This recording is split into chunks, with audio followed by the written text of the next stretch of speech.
pretty tough schedule. What are you expecting to see out of this, early part of the season from you guys? Arkansas trip, LSU trip, all that stuff. Actually, the schedule. If we do well in the schedule, we'll host a regional. I mean, just by the schedule itself, it's a very tough schedule, but at the same time, it challenges us early. It gets us in environments that we've got to get comfortable in playing in quickly. And playing against some great teams. There's a little insanity with it. I'm not so sure that it's got the balance that we need, but at the same time, it's going to test us. So I think what we want to see is in the early part of our season playing well, but to be in those environments and see how much we can improve as the season goes on. You guys don't get much time before the season will be here. What are maybe one or two key things that you want to have accomplished with this group heading into the season? Probably more than anything, as always, is make sure our arms are healthy. And so we have to really crash course that when they come back. They've been on a program since December. So we go right in that throwing program when they get here. And now we start our competition today. So always maintaining that health, seeing guys like Josh Sawyer and Bryce Verplank in some crucial situations and as close to a game that we can create in inter-squad and just see how they respond against competition. You mentioned two relievers. Is that one of the big questions that you want to see in these practices is how that bullpen figures to work itself out? Right now, I truly think that Josh and Verplank are the key to how everything works out. We had great innings from Andy McGuire this fall. He threw 15 scoreless, and he's a kid that's been in the program for a few years and really looks like he's ready to break out. Offensively, he's got a chance to help us and definitely on the mound. So those three guys staying healthy and being productive in front of Bo really solidifies what we want to do with the starting rotation. How did y'all find Bryce? I mean, he went to Oklahoma State as an outfielder, transfers to a school in California I've never heard of. Right. I mean, how did that work out? Well, his uncle is Scott Verplank, and just his Texas connections, he's a very good student, so he's been able to academically get in on his own, and that really helped us. But he's just a quality kid that through our networking, Coach Allen, Coach Miller were able to run across him. And really, I talked to a couple of guys that I coached with and played with, and they thought he was just an okay guy. I think he has really benefited from being on a true throwing program and really feeling comfortable of what he needs to do in his preparation. He's got a great arm. He's got a great slider. So just coordinating that with his routine has really helped him. Does he have a ridiculous handicap on the list? He's good. Yeah, he can hit it far. That would be a letdown if the first playing name if he wasn't that hard. I think he would probably get kicked out of the family on that one. But no, he's athletic and big and strong. You've had a lot of roster turnover. A lot of guys moved on. Yeah. I think Josh mentioned that you guys had 20 new guys and 20 old guys. How has that meshing process worked out so far? It's been awesome. It really has. And I really, truly think that this fall has been the best fall I've ever had with the team. And we've had so many moving parts. But I credit that to our returnees. The kids coming back they're kind of on a mission, and they've had great leadership and done it by example. And our new kids have just jumped right in. We return 18 and we bring in 21 new players. So it's definitely a new team, but I thought our September work and our off season was awesome, and then into our competition in October carried over. We tried to create a little bit more competition, and it's carried over. What's the mission the guys are on?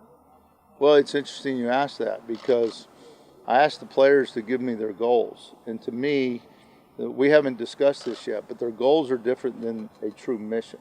And I'm waiting to get their answers on the mission. But I think when you look at their goals, I like them. Their goals are set where they know how important the Tuesday, Sunday games are. They know how important it is to be ready to play every single day. Another key is understanding how to take care of their bodies so they're healthy and ready to play every day. Those are simple day-to-day goals, but to me, that's the type of goals I want to hear. I don't want to hear, hey, we want to win the national championship. Sure we do. That's what everybody should be saying. But they're realistic as far as how they prepare. So their preparation's been really based off of what they do and what they're saying. And then you look at a mission, and that's going to be interesting because we're going to discuss that next week. But I think their mission is to kind of take over Dish Fault again. Is Clemens, Hamilton, Mason, Reynolds, is that kind of the infield you're envisioning throughout the season? Right now, I'll say it'll be, if we were to start today, it would be Clemens at third, Hamilton at short, Hibbler at second, and Reynolds at first. Very good defensively. All but Reynolds really runs well, but Reynolds is great in a box. His agility is good. I think defensively in the outfield, we're faster. We've got some experience there as well. So I like our ability to go get the ball this year. Does that put to be a DH then with Reynolds first? What's that? Who gets the DH spot then if Reynolds is going to be playing first? Well, probably going into it, I would say Zubia is the front runner. But we have some other combinations. We got two really good catchers in McCann and DJ Petrinsky. Petrinsky can also play first, and just kind of that combination, maybe a right-left as well. What do you expect out of that catcher position? You, DJ, and Michael, obviously Michael returning. Well, you all got a chance to see Michael last year, and I thought Michael, at this time last year, wasn't a very good catcher. During the fall period, he dropped the ball a lot. He was in a state of panic, trying to prove himself, trying to do too much. Him playing a full year and splitting time, he's a different guy. He has the skill, but he really has the makeup. And then you mix his toughness with DJ Petrinsky, who is a much calmer kid, has great skill. I like the combination between the two. I still think that the everyday guy is still up for grabs with those two guys. What do you think it means to the guys to have Josh back after all he's been through? They know how dominating he can be, and so we want to protect him as he's preparing, but they understand that he can be a difference maker, and I just have to see how he's going to be, how we benefit from him the best. I think he's better off frequently, more so than longevity. So him in 2 times a week, he can probably do it better than an extended start. So that's kind of what we're looking at right now, and that's how we're building it. What have you learned about Josh watching him go through all this last year? I love the kid because he's a teammate. He's very determined. He's very smart, and sometimes his intelligence gets in the way because he's too analytical at times. So we try to dumb him down a little bit and trust himself, trust his stuff. But he's a worker, and I think his work and his work habits have a little bit to do with hurting him because, you know, the overuse syndrome has probably caught up to him, and so he's really learned how to kind of take care of his body and understand himself. But he's a huge piece of this bullpen this year. Is Chase ready for that role to transition into the starter role? We'll see. He got a taste of it in the summer. He had a great fall. We haven't really extended past 80 pitches, and we probably won't do that until they actually jump in there. He's really learning how to pitch versus strike everybody out, and that's key for him as a starter. Weak contact versus I got to punch this guy out, and his demeanor is something special right now. So I think he's going to fit in that role very well. Right now, if we were to start, we would go Kingham, Sugar, Henley, Friday, Saturday, Sunday.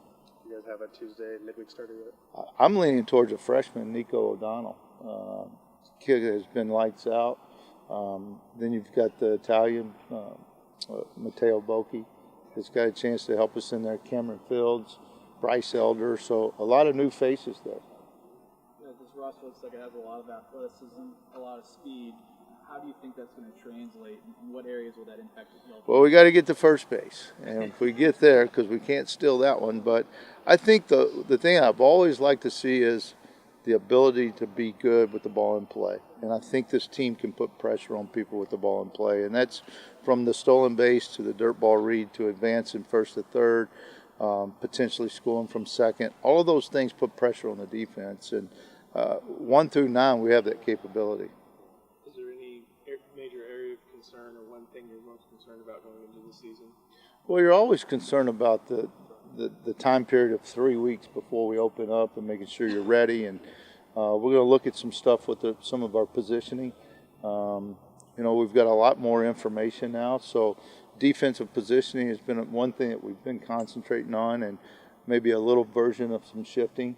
And that, to me, is only because we have the data this year, or we've gotten more and more data, so we're experimenting with that. It's not only just moving a guy, but it's understanding not only your throwing angles, but where do you move on cuts and relays and your communication there. So that to me is kind of still up in the air of how we utilize that piece. Is that going to you think that's going to permeate the college game more as more and more programs get that? There's no doubt. I mean, you saw it against Casey last year. A lot of people shifted on Casey, and it was beneficial. So we're going to take a look at it. Who's looking to be in the closing? It'll be Bo Ridgway going into it, and he's got a rubber arm. He swears to me he can pitch on Tuesdays and close the other ones that we need to. But I don't really doubt that he can or can't, but it'll be Bo Ridgway. And Bo is that guy. He's just, he's not your probably typical guy that's going to throw in today's market of 95, 96 and big breaking ball. What Bo can do is he can really pitch the location. He can sink it. And he's got a great tempo, controls the running game.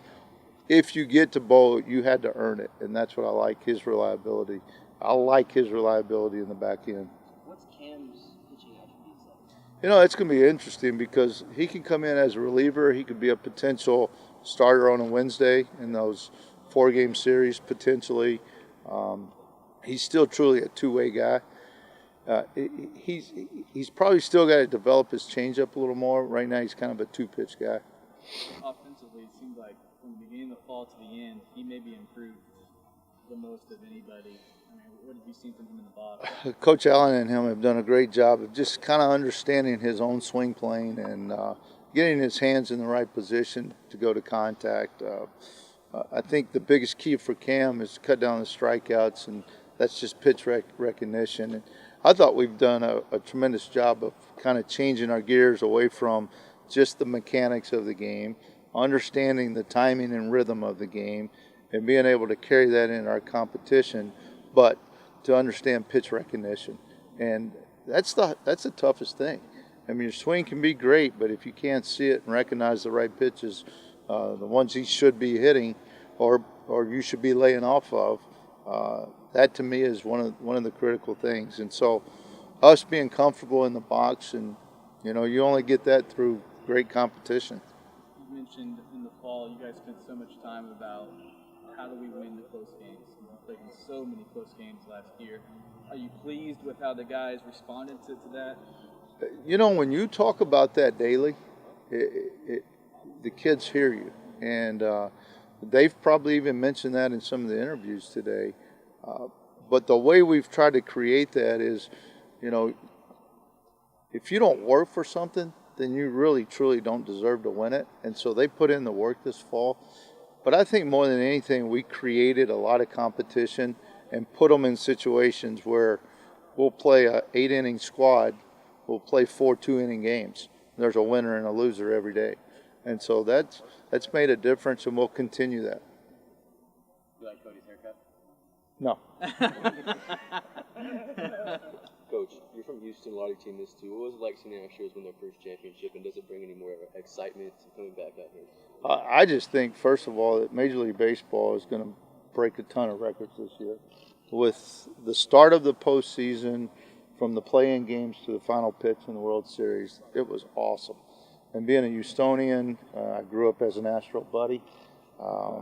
As a little kid, that's all you dreamed about. And I had an opportunity to work for the club for 7 years, know a lot of the people in the organization. And I can honestly say I was like a little kid when they won the game and won the series. So I just think it's going to translate into the state. And to me, it already has. Our kids are very excited about the game. But, I can't recall that I've gone to so many public places where you see so much Astro gear now. So I think it's pretty cool.